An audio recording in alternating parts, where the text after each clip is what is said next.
sendiri sebelum kamu mencintai orang lain, oke? Jadi kamu jangan sampai kepo urusan orang lain, padahal urusan kamu sendiri belum beres, belum tentu kamu paham, ya?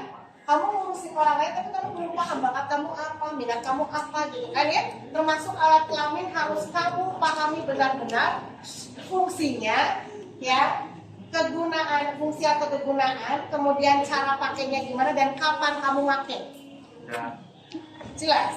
Karena secara hormonal kamu itu sekarang dalam fase kepo. Oke? Kepo, tapi keponya kamu itu adalah kepo dipraktekkan, bukan kepo nanya. Dan satu hal saya bilang bahwa ini sama saja kamu kayak nyoba rokok, nyoba narkoba ya, nyoba seks itu sama, ketagihan, jelas. Jadi sekali kamu nyobain dan kamu bisa merasakan nikmat ya, itu settingan dalam otak kamu akan melakukan terus jelas ya. Jelas ya. Nah, perhatikan. Tadi siapa namanya deh di Mak. Kalau cewek kan bisa gambar. Punya soalnya itu. Ya, walaupun gambarnya ya gambar yang di video biasa ya. Ini gambar bagusnya kayak gini ya. Kayak kepala banteng, oke? Banteng merah. Ya, banteng merah kali ini. Ya, ini ya. Nah, lihat. Kalau ini dilihat, tadi sih nanya sama Rikma sama yang lainnya, cewek-cewek ini ya. Kalau pas kamu menulis ya bagian luar, kalau bagian dalam jelas lah kita harus lihatnya di USG kan. USG baru kelihatan kayak gini ya, jadi kamu jangan lihat buka, aku nggak ada yang kepala banteng. Nggak ada kan? Ini di dalam saya, ya kan? Ya namanya juga bagian dalam. Jadi ini harus di USG kan? Ya. Nah kalau bagian luar itu boleh raba sendiri ya. Mana labia mayor, mana labia minor sendiri ya, nggak usah dirabain ya, oke? Ya maksudnya kamu harus tahu dong, masa nulis nggak penasaran? Kamu kan harus penasaran, oh ternyata ini labia mayor, oh ini labia minor, punyamu sendiri saya ya. Yang cowok jangan penasaran, mentang-mentang punya adik cewek langsung, aduh aku pengen kata gue ti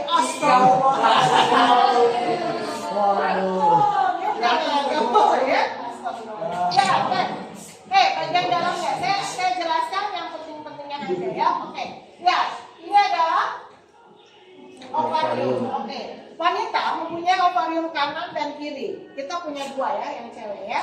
Oke. Nah, kalian sejak sudah menstruasi harus paham bahwa setiap bulannya kalian bertelur. Oke. Terus kamu nyari, telurnya mana bu? Memangnya kita enggak lah. Jadi kamu mengeluarkan ovum. Mengeluarkan ovumnya itu, apa suara naon sih? Itu setiap bulannya akan mengeluarkan satu gantian. Kecuali wanita luar biasa, dia bisa mengeluarkan dua sekaligus. Maka dia nanti bisa hamil yang jenis kelamin bayinya beda. Nanti kita bahas di pertemuan selanjutnya besok ya. Kenapa dia bisa melahirkan bayi kembar? Ya, oke. Nah ini dulu, sekarang olahnya dulu. Ovarium ada kanan dan kiri. Nah, kemudian ovarium ini dia akan menghasilkan ovum karena akan terjadi proses oogenesis. Oke, oogenesis ini adalah pembentukan dan perkembangan ovum, sel telur. Oke, nah sel ovum ini akan keluar, dia akan diam di sini sayang. Lepas keluar. Nah, tempat diamnya ini adalah namanya tuba fallopian. Oke, nama lainnya adalah ovida. Oke, nama lainnya adalah saluran telur. Diam di sini, ya jalan-jalan. Oke, itu adalah kodrat wanita untuk menunggu, bukan mencari. Jadi si ovum ini walaupun bosan dia nggak bakal jalan-jalan bisa ketemu sama sperma dia gitu ya, gitu ya, nggak bakal saya. Jadi dia akan diam. Jadi kodratnya wanita adalah dilamar, bukan melamar. Kalau cowok nanti lihat kodratnya sperma, melamar, mencari, bukan nunggu. Ada nggak yang ngelamar aku? Pede banget, gitu ya. Jelas? Karena sesuai kodratnya dong, ya kan? Nah, ovum jadi diam di sini. Kalau semisalnya ada sperma yang menghampiri, berarti nanti terjadi pembuahan.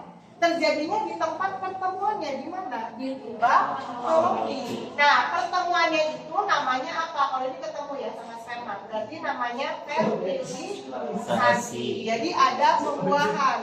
ovum bertemu dengan sperma akan membentuk zigot. Nah, zigot ini nanti nempel di sini sayang. Nah, nempelnya ini namanya apa? Uterus. Uterus itu nama lain dari rahim. Jadi zigotnya nempel di sini selama 9 bulan 10 hari. Jadi wanita itu hamil. Jelas? Nah, kalau spermanya nggak ada yang membuahi, berarti ovumnya nggak kepake kan? Nah, itu nanti akan meluruh sayang, ini baru turun, meluruh. Meluruhnya itu bareng sama ini. Nah, si uterus ini ada dinding. Namanya endometrium. Ini adalah apa? Dinding rahim. Jadi, dinding rahimnya ini karena nggak kepake, karena nggak ada yang nempel kan? Nggak hamil kan? Maka dia meluruh. Meluruhnya nanti namanya apa? Menstruasi. Jadi menstruasi adalah peluruhan endometrium. Kenapa keluarnya darah? Karena dinding rahimnya ini terdiri dari banyak pembuluh darah. Tergantung wanitanya. Kalau dia pembuluh darahnya banyak, maka darah menstruasinya banyak banget. Tapi kalau pembuluh darahnya sedikit, maka cuma cepat-cepat doang, gitu kan? Tapi sakit iya, kebayang itu tembok dihancurin gitu kan, pasti sakit ya kan, jelas ya. Nah, jadi kalian sekarang paham ya menstruasi itu apa ya. Jangan dikatakan ini adalah darah kotor, bukan. Nanti kayak murid saya di Jogja nelpon saya hanya untuk mengatakan, ibu kalau mau nggak, ya kan. Oke. Setiap hewan yang melahirkan sama kondisinya, dia juga mengalami menstruasi. Tapi kucing kok iya menstruasi, tapi kucing yang di rumah itu kagak mungkin meong kembali kagak mungkin. Jadi nggak akan minta pembalut sayang. Jadi gajah menstruasi. Pokoknya semua yang melahirkan menstruasi. Jelas? Jelas. Sampai di sini ngerti? Nah ini, sebelah sini ini namanya cervix. Sering dengar ya kanker cervix gitu ya. Nah, cervix itu adalah leher rahim. Jadi dia itu yang menghubungkan dengan yang di sini, baru namanya vagina. Yang kamu tadi tulis ya, ada labia mayor, labia minor. Kamu udah bawa sendiri. Yang ceweknya ya sendiri loh ya. Nah, ini adalah alat kopulasi. Apa itu alat kopulasi?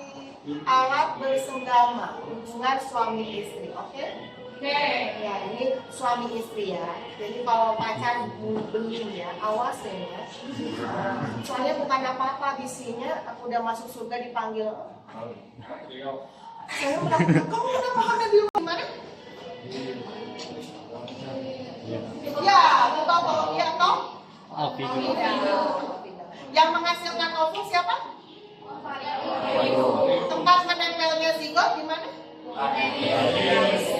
Namanya menempel itu namanya implantasi, oke?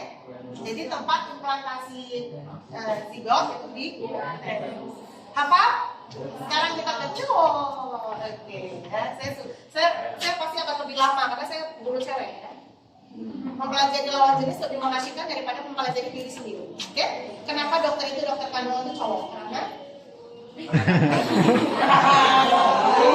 cewek nanti selain ke suaminya, ke siapa kamu pasrah dokter kandungan? Masa dokter kandungan mau pisah? Jangan dong. Oh, nah saya pernah dengar cerita nih, bukan cerita, berita ya, berita di apa ini? Yang ini apa itu? Ya bu. Iya. Ini loh, alatnya namanya penis, oke? Jadi karena gambarnya besar, jadi tulisannya harus besar, ya kan? Saya menyesuaikan saja apa yang digambar oleh penis, oke? Penis ya, jadi, penis itu sama dengan vagina sebagai alat apa sih? Iya, kopulasi, oke? Kopulasi, jadi alat bersenggama ke hubungan suami istri, jelas? Nah, jadi kalau ini yang dipotong itu kalau ketolong ya biasanya nggak meninggal tapi menyiksa diri seumur hidup. Kebayang tuh nggak punya penis? Ya kan, bayang tuh, ya kan? Jadi kebayang kan mengerikan sekali, tapi dia nggak mati. Berarti orang ini tidak belajar sistem reproduksi manusia di kelas 12, oke? Ya, jadi nggak pintar dia ya. Oke, jadi harusnya ya sumber kehidupannya seorang laki-laki itu ada pada ini testis. Ya, testis. Kenapa? Karena pada testis ini di sini nih, di sini ada namanya salurannya apa namanya? Tubulus ya, tubulus apa? Ya, pintar. Seminiferus. Nah, ini tubulus seminiferus ini tempat terjadinya spermatogenesis. Berarti tempat terjadinya pembentukan sperma. Jadi kalau mau bunuh diri, saya ajarin ya cara bunuh diri yang tepat buat laki-laki ya. Jadi kalau mau wow, ternyata aku mengeluarkan sebanyak itu.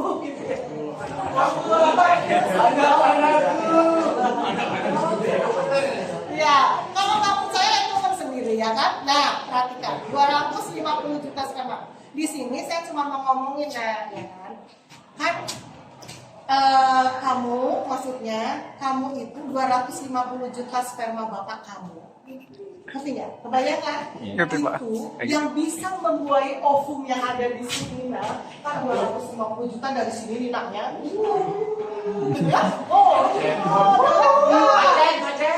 Macet dulu gitu ya. Nah, itu teh. Iya, itu kan banyak yang tumbang saya, banyak yang mati di tengah perjalanan ya kan. Hanya satu yang bisa membuai ovum. Ovumnya kan seperti ini saya. Spermanya kecil, nah ini kan udah dilingkarin sama sperma, wih ya kan, ribuan mulanya, tapi hanya satu yang berhasil.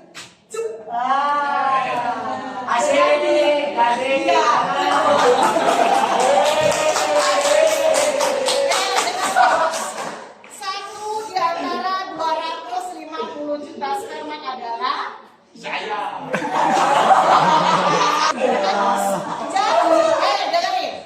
Jadi kamu nggak usah minder kalau tiap hari ulangan tiap ulangan remedi nggak usah minder. Kamu tuh pemenang satu di antara 50 juta.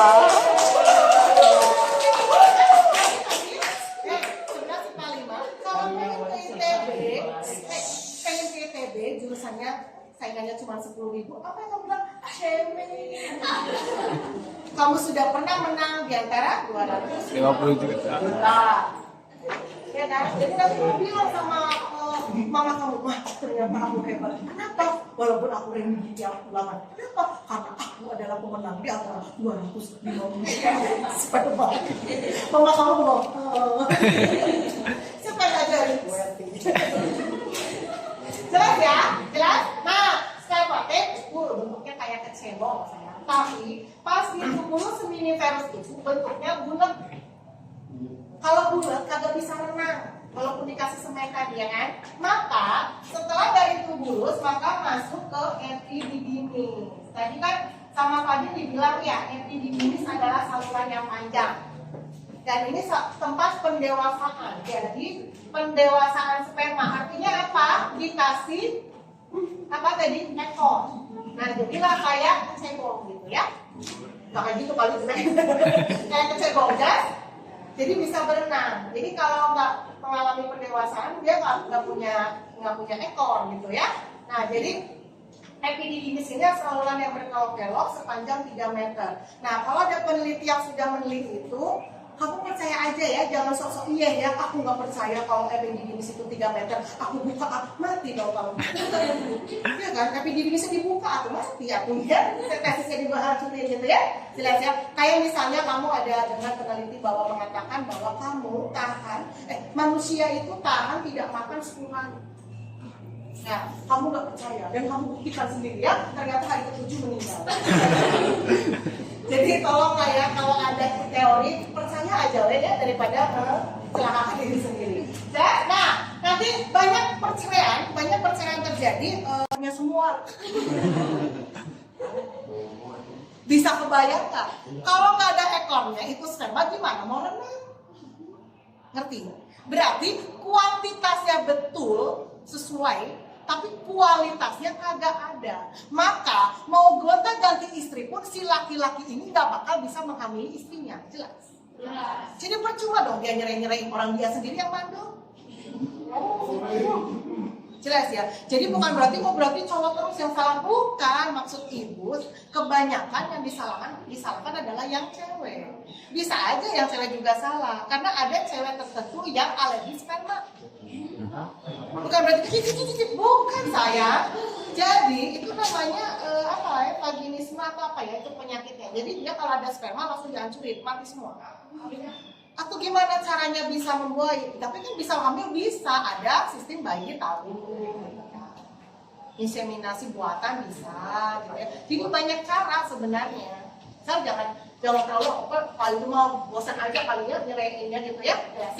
Jadi, nah ini ya setelah di epididymis itu tadi kata Fadil itu ada saluran vas deferens ya, vas deferens, vas efferens, dan dia akan memberikan itu tadi makanan sama sperma gitu loh ya. Nah jadi keluarnya itu bukan kecebong ya, keluarnya itu dalam bentuk lendir atau cairan itu, jelas ya. Nah tempat keluarnya itu ada di sini. Nah ini sama Ramdan sudah sangat jelas digambarkan kan. Nah ini namanya uretra. Kalau kemarin waktu kalian belajar sama Bu Khadijah tentang ekspresi ginjal, tempat keluarnya urin yang terakhir adalah uretra. Kan ada ureter sama uretra. Kamu biasanya bingung mana tempat keluar yang terakhir? Pasti ya, karena kalau ureter masih nutup dan ureter.